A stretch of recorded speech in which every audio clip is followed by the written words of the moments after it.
If you've ever started a project at your organization, you probably already know you have to clarify what you're trying to fix right at the beginning. I'd like to share with you a simple technique to document a very clear problem statement so everyone involved knows exactly what you're trying to fix. It calls for 4 simple components. The first component for a good problem statement is called the object. The object is the thing that you will be examining throughout the project. It could be the invoice form or the sales process or a metric. Once you identify the thing that is the object for your problem statement, you'll be ready to move on to the next component. Next, it's important to focus on the defects. What's going wrong with the object that you've selected?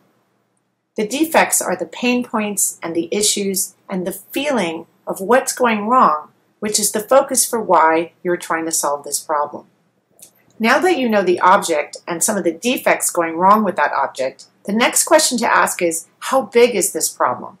That would be the third component, the extent. Does this defect happen everywhere or only certain parts of the business? Is it happening all the time or only certain times of the year?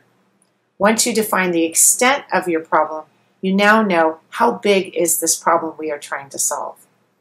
We now have established what we're working on, what's going wrong with it, and how big the problem is. But we still need the fourth component, which is the impact, the business case for why we're trying to solve this problem.